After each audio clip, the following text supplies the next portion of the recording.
Zaxler moved quietly through the dim corridors of the Galactic Academy's archives.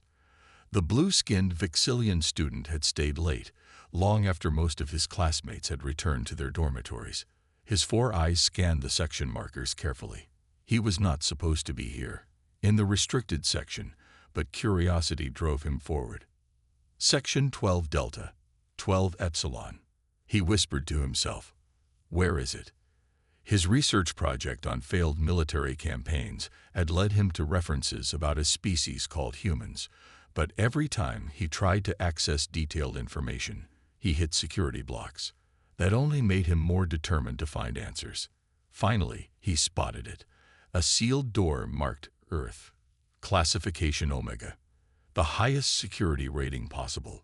Zaxler hesitated, his heart beating faster. Why would a primitive species from a backwater solar system have such a classification? He pressed his student ID against the scanner, not expecting anything to happen. To his surprise, the door slid open with a soft hiss. Someone had forgotten to reset the security protocols after maintenance.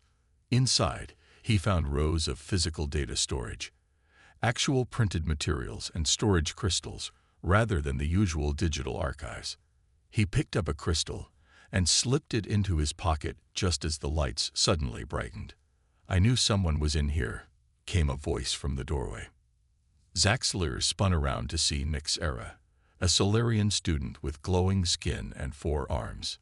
She was the top student in their military history class. I'm just doing research, Zaxler said quickly. Nixera stepped into the room.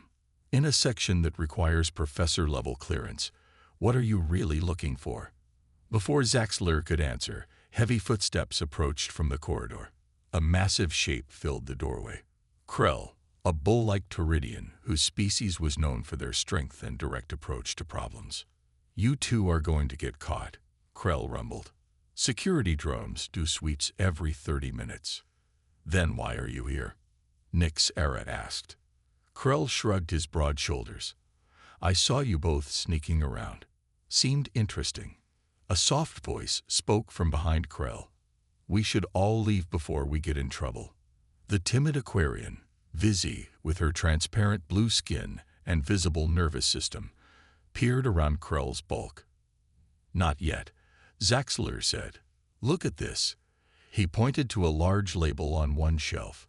Human participation in galactic conflict. Senate Vote 2275. Species Restriction Order. A species restriction order. Nixera moved closer. I've never heard of an entire species being restricted from galactic warfare. That's because it's never happened before, said Zaxler. According to this, humans are the only species ever banned from participating in the galactic standardized warfare protocols, by unanimous vote of the Council of Elders. But why? Vizzy asked, her voice barely above a whisper. Humans barely have interstellar travel. Their technology is centuries behind most council races. Krell snorted. Maybe they're too weak. Not worth the effort to include them. Then why the Omega classification? Zaxler challenged. That's reserved for existential threats to galactic peace. Nixera carefully removed a data crystal from its housing. There's only one way to find out. A soft alarm began to pulse. The security sweep was approaching. We need to go, Vizzy urged, her skin turning a paler blue with anxiety. Zaxler nodded. Meet at my dormitory in 1 hour. Bring anything you can find about Earth or humans. The 4 students slipped out of the archive and split up, each taking different routes back to the student quarters. As Zaxler hurried across the academy grounds, he felt the weight of the stolen data crystal in his pocket. Something about humans had frightened the council enough to issue a ban, and he was determined to find out what it was. What he didn't notice was the human exchange student, Jack Porter, watching from the shadows of the science building, his eyes narrowing as he observed the 4 aliens leaving the restricted archives, where Earth's classified history was stored. The 4 students gathered in Zaxler's dormitory room. The space was small for 4 different species with varying environmental needs, but they made it work. Krell sat on the floor, his large frame too heavy for the standard furniture. Nixera floated slightly above a chair, while Vissy had submerged her lower half in a portable water tank she brought everywhere. "We need to be smart about this," Zaxler said as he connected the stolen data crystal to his reader. "If we get caught with restricted materials, we could all be expelled." "Or worse," Nixera added. "Omega classifications can involve the Galactic Security Force." Vissy's skin rippled with worry. "Maybe we should just return everything and forget about it." Krell snorted, steam rising from his nostrils. "We've already broken the rules. Might as well learn something interesting." The screen flickered to life, but instead of data, a security message appeared. "Access denied. Professor-level authorization required." "Great," Zaxler muttered. "The crystal is locked." Nixera tapped her glowing fingers against her chin. "We need a different approach. What if we form an official research club? That would give us legitimate access to some restricted materials." "Who would approve research into a banned topic?" Krell asked. "Dr. Malthus might," Zaxler suggested. "He teaches advanced conflict resolution. He's always encouraging students to understand historical mistakes." The next day, the 4 students approached Dr. Malthus after his lecture. The professor was a Zentarian, with gray skin and 6 limbs that moved with military precision. Everyone knew he had fought in 3 standardized conflicts before becoming a professor. "A research club about human warfare." Dr. Malthus's voice was deep and measured. "That's an unusual request. We're interested in understanding why they were banned," Zaxler explained. "It's an important historical precedent." Dr. Malthus studied each of them carefully. "Some knowledge comes with a psychological burden. Are you prepared for that?" The students looked at each other, unsure what he meant. "We just want to learn the truth," Nixera said. After a long silence, Dr. Malthus nodded. "Very well. I will approve your club and grant you access to the educational archives on Earth's conflict history, but only the approved materials. Nothing from the sealed sections." As they left the professor's office, Vissy noticed a human student watching them from across the hall. "That's Jack Porter," she whispered. "The only human exchange student at the academy. Should we invite him to join our club?" Krell suggested. "Not yet," Zaxler said. "Let's see what we learn first." Later that week, the newly formed Comparative Military History Club received access to a small viewing room in the archives. Dr. Malthus had approved footage from Earth's brief participation in a border skirmish with the Draconian Empire 2 centuries ago. "This is all we get," Krell complained, looking at the limited files. "Just one minor conflict." "It's a start," Zaxler said as he started the first recording.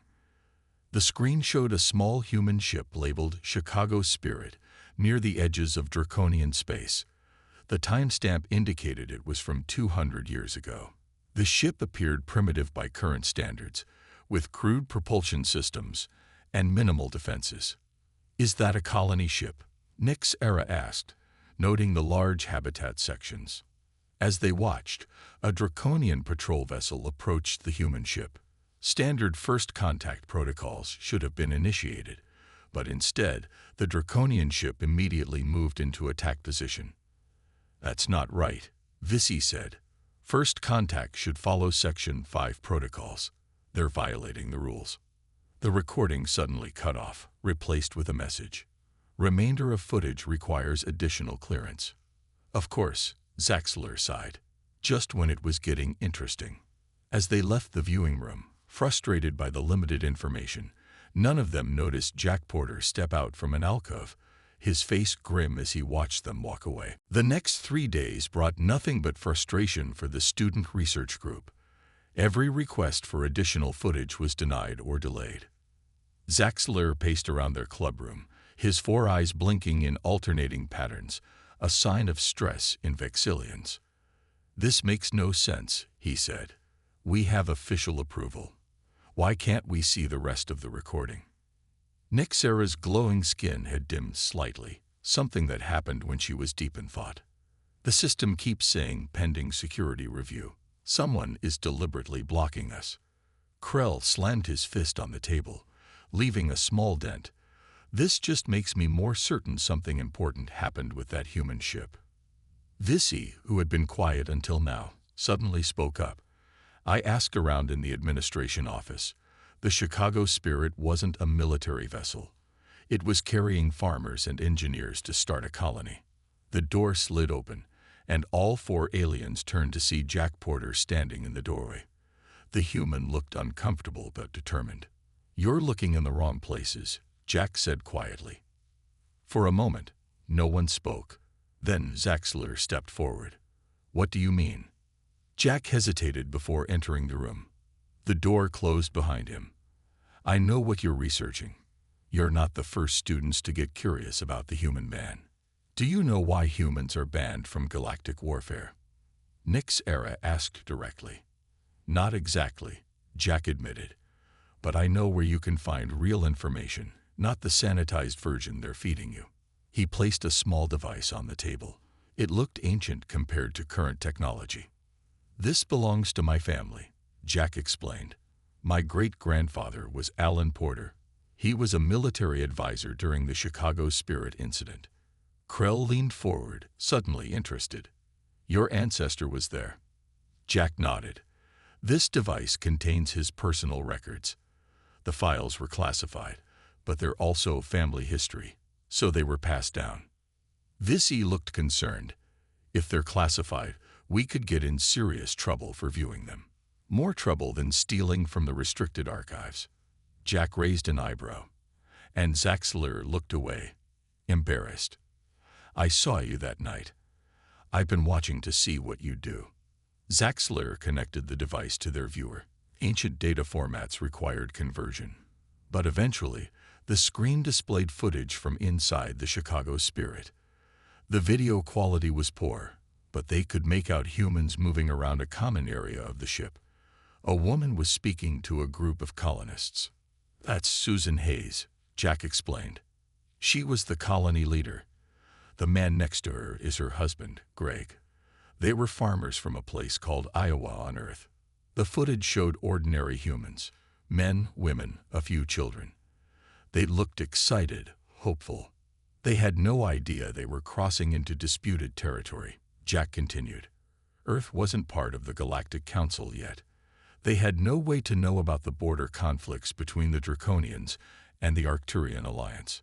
The footage shifted to an emergency alert. The colonists looked confused, not frightened. "This is right after the Draconian ship appeared," Jack said. "Notice they're not panicking. They had no concept of what was coming." The video showed Susan trying to establish communication with the alien ship. Standard first contact protocols from the human perspective. Then the ship shook violently.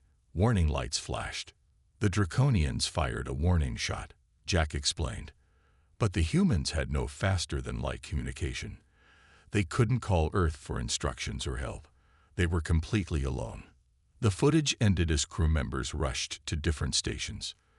"The next part isn't in these files," Jack said. "But I know the Draconians boarded the Chicago Spirit after disabling it. They expected immediate surrender." "And?" Zaxler prompted. Jack's expression darkened. They didn't get what they expected. Jack Porter sat with the 4 alien students in their club room the next day. He had brought more of his family's records, but seemed hesitant to share them. "Before I show you more," he said, "I need to know why you're so interested in this incident." Zaxler looked at his friends, then back at Jack. "Honestly, it started as simple curiosity. No species has ever been banned from standardized warfare before. The more barriers we hit, the more interesting it became." "It's about history," Nix Era added. "Understanding the past helps prevent future mistakes." Jack studied them for a long moment, then nodded. "My family has carried this burden for generations. Maybe it's time others understood too." He activated another file on his device. This one contained text documents and a few grainy images. "These are my great-grandfather's personal notes. When the Chicago Spirit was boarded, the Draconian commander, Captain Vorex, expected the humans to follow standard protocols for a defeated force. Which are? Krell asked. Nyxera answered. The commanding officers surrender their weapons and authority. Non-combatants are separated and contained. Resources are claimed as tribute. Exactly, Jack said. But humans weren't part of the Galactic Council. They didn't know these protocols. The screen showed handwritten notes and sketches. Alan Porter had documented everything in remarkable detail. The colonists were confused, not defeated, Jack explained. When armed Draconians entered their ship, they didn't see it as the next phase of standardized combat. They saw it as a direct threat to their families. Visi moved closer to the screen. What did they do? They improvised, Jack said. The Chicago Spirit was a colony ship. It carried farming equipment, mining tools, construction materials, not weapons. But when the Draconians began separating families and taking children to different holding areas, he paused, his voice growing quieter. The colonists used what they had. A mining laser meant for cutting rock, kitchen knives, construction tools, even bare hands. The aliens looked confused. I don't understand, Zaxler said. Why wouldn't they just surrender? They were clearly outmatched.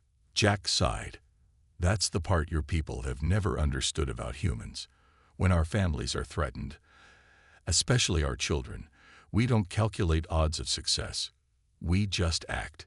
He showed them a diagram of the ship, with notes indicating where colonists had set up defensive positions using furniture and equipment. Susan Hayes organized the others, Jack continued. Her husband Greg led a group that repurposed the ship's maintenance systems to create barriers. They fought room by room.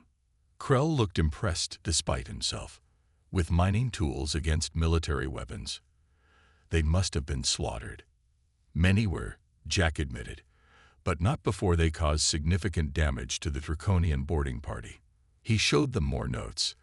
The Draconians had expected to secure the ship in under 30 minutes according to standard protocols. After 2 hours, they still only controlled 60% of the vessel. The Draconians followed the rules of standardized combat, Jack explained. Humans had no idea there were rules. To them, it was survival, protection of their families. Nothing else mattered. Visi's skin had turned a pale blue. This doesn't explain the ban. Many species fought before joining the Council. The Tauridians were notorious raiders before standardization. True, Krell rumbled. My ancestors were feared across 3 sectors. The difference, Jack said, pulling up one last file, was what happened when the humans realized they couldn't win. The file was labeled Psychological Assessment, Human Response to Certain Defeat. This is what really frightened the Council, Jack said quietly. Not what humans did, but why they did it, and what they were willing to do when all hope was lost. The 4 alien students leaned forward to read the file, unaware that Dr. Malthus was watching their meeting through the security system, his expression grim. The psychological assessment file was difficult for the alien students to understand. It contained terms and concepts that had no translation in their languages. What is this nothing left to lose concept? Zaxler asked, pointing to a highlighted section. Jack took a deep breath. It's a human psychological state. When we believe death or defeat is certain, some humans don't surrender. Instead, they become more dangerous. That makes no logical sense, Nyxera said, her glow pulsing with confusion. If defeat is certain, continuing to fight only increases suffering. Galactic warfare evolved into something almost ceremonial, Jack explained. For thousands of years, your species have fought according to rules, with minimal casualties and predictable outcomes based on technology and numbers. Krell nodded. The stronger force always wins. The weaker surrenders. This preserves lives and resources. Humans evolved differently, Jack said. On Earth, we fought total wars for most of our history. No rules, no surrender, just survival. He pulled up historical images from Earth, ancient battles, modern wars, all showing the brutal nature of human conflict. The Council species eliminated total warfare millennia ago. Jack continued. You consider it primitive and uncivilized. And it is. But humans hadn't reached that level of civilization yet when we met the Draconians. Vizzy's skin had turned almost white. What happened on the Chicago Spirit that was so terrible? Jack's expression darkened. There was a child named Carol Matthews on board. During the boarding action, she was injured by a Draconian soldier. He showed them a report with sections blacked out. The human colonists' behavior changed after that. They stopped trying to defend territory and began offensive actions. With mining equipment against military weapons, Krell asked again, disbelief in his voice. Yes, Jack said simply. And they caused significant casualties. Nick Serra studied the report carefully. According to this, the humans modified the ship's oxygen recycling system to pump toxic gas into sections controlled by Draconians. That violates every rule of standardized combat. They weren't following your rules, Jack reminded her. They were fighting for survival. Zaxler was reading another section. It says here that Peter Collins, a botanist, created improvised explosive devices from fertilizer compounds. A botanist, not a soldier. And this, Vissy said, her voice trembling. Nancy Wright, a medical technician, used her knowledge to target vulnerable points in Draconian physiology. Jack nodded solemnly. Ordinary people became something else when cornered. That's what frightened the Council most. Not our technology or strength, but our psychology. Krell looked up from the reports. The Draconians should have won easily. They had superior weapons, training, armor. They did win, Jack said, but not before losing 40% of their boarding party to civilians with farm tools and improvised weapons, and not before the humans did something that shocked the entire Council. Before he could explain further, the door slid open. Dr. Malthus entered, his 6 limbs moving with precise military efficiency. I've been monitoring your research, he said. The students froze, expecting punishment. And I believe it's time you saw the complete record. He placed his faculty access card on the table. This will grant you temporary access to the sealed video records in the Omega Archive. You've earned the right to know the truth. Why help us now? Zaxler asked. Because you've come to understand context, Dr. Malthus replied. You're not just seeking forbidden knowledge for its own sake. You're trying to understand a different species. The professor looked directly at Jack. I fought alongside humans once before the ban. It was educational. He turned back to the alien students. What you're about to see disturbed the Council enough to create the first and only species ban in galactic history. Be prepared. As they followed Dr. Malthus toward the restricted archives, Jack whispered to Zaxler, there's a reason humans are the only species banned from galactic war, and it's not to protect other species from us. Dr. Malthus led the 5 students into a special viewing room deep within the restricted archives. This room was different from the one they had used before. Smaller, with special neural dampening fields to protect viewers from psychological distress. What you are about to see is shown only to senior military commanders and council members. Dr. Malthus explained as he inserted his faculty card into the console. It is considered too disturbing for general viewing. The lights dimmed. A warning appeared on the screen. Classified material. Omega level. Psychological caution advised. The footage began where their previous viewing had ended. The Draconian ship had disabled the Chicago Spirit, and a boarding party had entered. The camera angle was from the Draconian side, showing armored soldiers moving down the corridors of the human ship. Standard boarding protocol, Dr. Malthus explained. The Draconians expected the humans to gather in central areas for processing as prisoners. Instead, the corridors were empty. The Draconians moved deeper into the ship, clearly confused by the lack of resistance. Then the first attack came. A ceiling panel dropped, and some kind of liquid sprayed onto the lead Draconian soldiers. They screamed as their armor began to smoke and melt. Coolant fluid from the ship's thermal regulation system, Jack explained quietly. It's highly corrosive. The footage continued, showing the Draconians finding human colonists and trying to gather them. Most came quietly, but some fought back with surprising violence. A Draconian soldier grabbed a small human, the child Carol Matthews, and the child screamed in pain as her arm was injured. What happened next shocked the alien students. The adults who had been cooperating suddenly changed. Their faces transformed, becoming something primal and fierce. They attacked the Draconians with bare hands, tools, anything they could grab. That expression, Dr. Malthus said, pointing to the humans' faces, that is what frightened the council most. Humans call it rage or berserker state. It overrides rational thought. The footage showed ordinary people fighting with incredible ferocity. A woman, Susan Hayes, led a group that trapped Draconian soldiers in a narrow passage. Her husband Gray had rigged the doors to slam shut. Then they vented atmosphere from that section. They're suffocating them, Vis-E whispered, horrified. That violates every convention of combat. The next scenes showed the Draconians regrouping, bringing in more soldiers with heavier weapons. By all military logic, the humans should have surrendered at this point. The footage showed Draconians offering standard surrender terms through translators. The humans responded by setting traps throughout the ship. Peter Collins, the botanist, had created explosive devices that the humans placed at strategic points. Nancy Wright, the medical technician, had identified vulnerable points in Draconian body armor where their breathing apparatus connected. Notice how their tactics changed, Dr. Malthus said. They stopped trying to defend territory and focused solely on inflicting maximum damage. Krell watched with growing respect. They're fighting like cornered predators, not soldiers. The most disturbing part came next.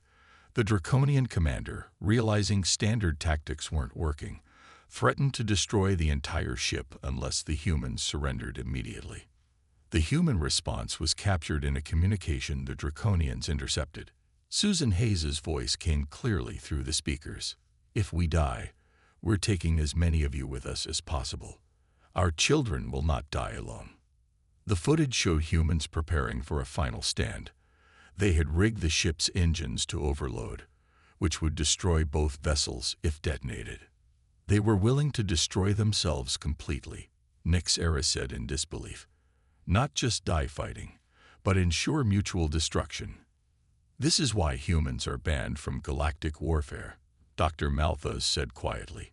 Not because they're too dangerous, but because they don't understand that war is supposed to have rules. They don't calculate odds. They don't surrender when defeat is mathematically certain. What happened next? Zaxler asked, unable to look away from the screen. Dr. Malthus pressed a button to continue the footage, something that changed galactic policy forever. The footage showed a tense standoff. The Draconians had control of most of the ship, but the humans held the engine room. Susan Hayes spoke through the intercom, her voice steady despite the situation. We will detonate the engines if any more of our people are harmed. We know we can't win, but we can make sure you lose too. The Draconian commander looked genuinely confused. According to standard protocols, the humans should have surrendered once their defeat was certain. Their continued resistance made no sense to him. This is the moment everything changed.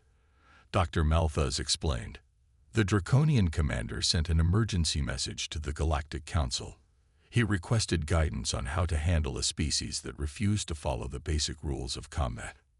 The screen shifted to show the emergency council session that followed. Representatives from 12 advanced species debated what to do about the human situation. Most council species evolved past total warfare thousands of years ago, Dr. Malthus continued. The idea of fighting to the death, of mutual destruction, was considered primitive and irrational. An Arcturian representative spoke on the recording. These humans do not understand civilized conflict. Their psychology is fundamentally different. They become more dangerous when defeat is certain. A Zentarian military advisor presented analysis of human history. They have concepts we abandoned long ago: asymmetric warfare, guerrilla tactics, fighting to the last man. Their historical records show many examples of small forces causing massive damage when cornered. The council members looked disturbed as they viewed human military history. Ancient battles where outnumbered forces fought to the death, modern conflicts where civilians became fighters.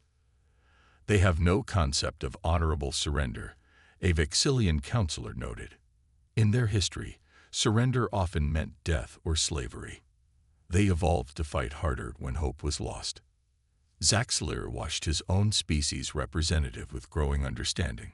So humans don't fight like us because their history taught them different lessons. Exactly, Jack said quietly.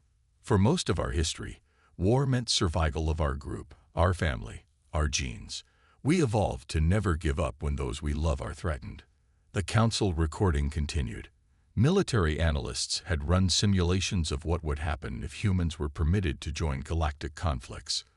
The results were disturbing, Dr. Malthus said. Even a small human military force, if cornered, could inflict catastrophic damage through unpredictable tactics and willingness to sacrifice. The simulation showed human ships deliberately crashing into larger enemy vessels, human soldiers refusing to retreat even when outnumbered, human commanders making choices that guaranteed mutual destruction rather than surrender. The council faced a difficult decision, Dr. Malthus explained. Humans had the right to join the galactic community, but their approach to warfare was incompatible with thousands of years of standardized combat. The footage showed the unanimous vote. Humans would be diplomatically engaged, but never permitted to participate in galactic conflicts. And the Chicago spirit? Visi asked. What happened to them? The final moments of the recording showed an Arcturian diplomatic vessel arriving. After careful negotiations, the Draconians agreed to withdraw. The humans, seeing a chance to survive, accepted the Arcturian offer of protection. The survivors were returned to Earth, Jack said. My great-grandfather was part of the team that debriefed them. Their experiences shaped humanity's first official contact policies. But there's something I still don't understand, Nixera said, her glow pulsing thoughtfully. If humans are so dangerous in combat, why protect them with a ban? Why not just avoid them entirely? Dr. Malthus turned off the recording. That's the question that led to the final council decision. And the answer might surprise you. The professor looked at each student in turn. Tomorrow, I will show you the true purpose of the ban. It's not what any of you think. Not even you, Jack Porter. The next day, the 5 students gathered in Dr. Malthus's private office rather than the viewing room. The walls were lined with artifacts from various conflicts and diplomatic missions. A worn draconian helmet sat next to a simple clay pot from Earth. That pot was a gift, Dr. Malthus said, noticing Zaxler's interest. From a human village after I helped negotiate a peace treaty. He activated a small projector on his desk. Instead of military footage, it showed a recording of the final council deliberation on the human ban. What you're about to see has never been shared with students before, Dr. Malthus explained. The official reason for the human ban is classified Omega level. The recording showed the council elders in private session, after the military advisors had left. We have a unique situation. The Arcturian elder began. Humans represent both an opportunity and a danger. Their approach to warfare is primitive and brutal, the Vexillian elder agreed. But their creativity and determination could benefit the galactic community in other ways. Krell leaned forward. They're talking about humans like they're trying to protect them, not contain them. Keep watching, Dr. Malthus said quietly. The Zentarian elder spoke next. If humans join galactic society and participate in standardized conflicts, they will inevitably become targets. Their colonies will be attacked according to our rules, but they will not respond according to those rules. And the result will be unnecessary bloodshed on both sides, the Arcturian concluded. Humans cannot comprehend limited warfare, and our species cannot comprehend total warfare. The final decision came from the most senior elder, a Solarian whose light had dimmed with age. The ban is not to protect us from humans. It is to protect humans from us. The students looked at each other in confusion. I don't understand, Vissy said. How does banning humans protect them? Dr. Malthus turned to Jack. Perhaps you can explain. Jack nodded slowly. Earth governments know the real reason for the ban. They maintain the pretense of being insulted while quietly appreciating the protection it provides. Protection? Nyx Era asked. Think about it, Jack said. If humans were allowed to fight in galactic conflicts, what would happen? Other species would attack human worlds according to standardized rules. Humans would respond with total warfare. The casualties would be enormous on both sides. The ban prevents humans from becoming targets, Zaxler realized. By declaring them unfit for civilized combat, the Council ensured no species would attack them under the rules of war. Exactly, Dr. Malthus confirmed. Earth's unofficial status as a non-combatant species has allowed human worlds to develop without becoming involved in the constant small conflicts that plague our civilization. It's clever, Krell admitted. The appearance of an insult, but actually a form of respect. And fear, Jack added. Let's be honest. The Council is terrified of what would happen if humans were backed into a corner on a galactic scale. Dr. Malthus nodded. The Chicago Spirit incident was small. Just one ship, a few hundred humans. Imagine billions of humans fighting with that same psychology. The students were quiet as they considered the implications. So the ban isn't about containing a dangerous species, Vissy said. It's about preventing unnecessary conflict. The best way to win a war with humans is to never start one, Dr. Malthus said. That's the real lesson of the Chicago Spirit. Zaxler looked at the earth pot on the shelf. I started this research thinking humans were considered too primitive or weak for galactic warfare. I was completely wrong. Not entirely, Jack said with a small smile. Humans are considered primitive in our approach to conflict, but definitely not weak. As they left Dr. Malthus's office, the 4 alien students looked at their human friend with new understanding. Jack Porter wasn't just a curious exchange student. He was a representative of a species so fundamentally different in their approach to survival that the entire galactic community had created special rules just for them.